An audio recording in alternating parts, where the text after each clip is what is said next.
Some cars are built to meet expectations. Others are built to beat the competition. But every once in a while, a car comes along that's engineered so far beyond what's necessary that it almost doesn't make sense. These are cars where engineers were given the freedom to go all out. No shortcuts, no compromises, and sometimes no concern for cost. And because of that, they didn't just become good cars, they became legends. Toyota Supra Mark IV.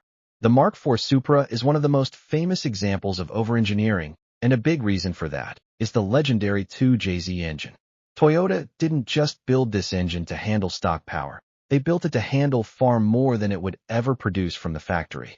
The internals were massively overbuilt, with a strong iron block and components that could take insane levels of stress.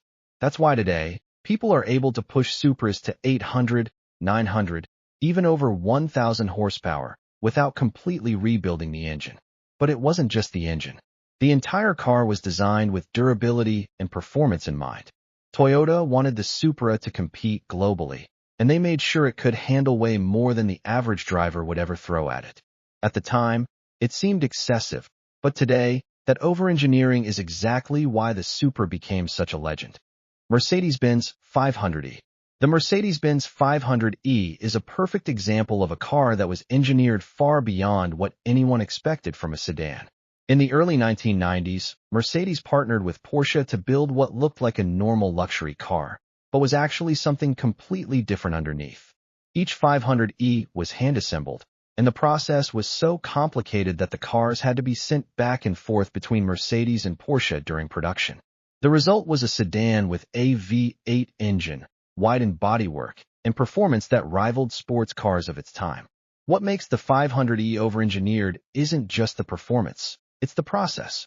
This wasn't the easiest or cheapest way to build a car, but Mercedes wanted perfection, and they were willing to go through an incredibly complex production just to achieve it.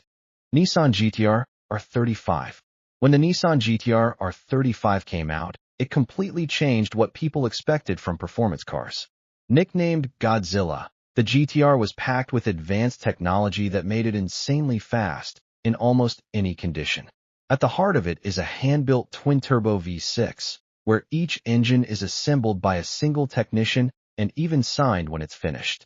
But what really makes the GT-R overengineered is its all-wheel drive system and launch control. The car could deliver near-perfect launches and insane grip, allowing it to outperform cars that cost twice as much. Nissan didn't just build a fast car, they built a system. Everything in the GT-R works together to maximize performance, from the transmission to the electronics.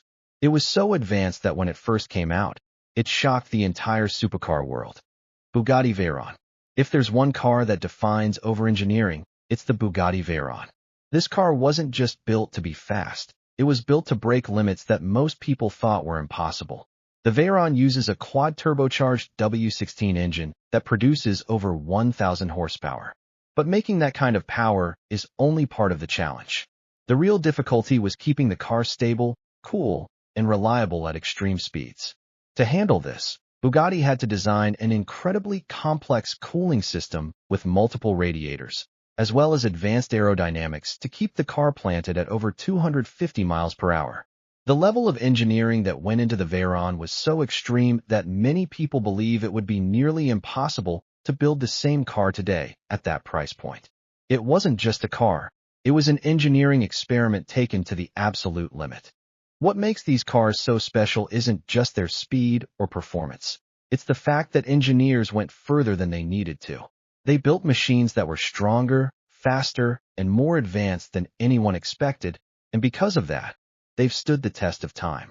In a world where most cars are built for efficiency and cost, these overengineered machines remind us of what happens when manufacturers focus purely on pushing limits. And sometimes, that's what creates the most unforgettable cars of all.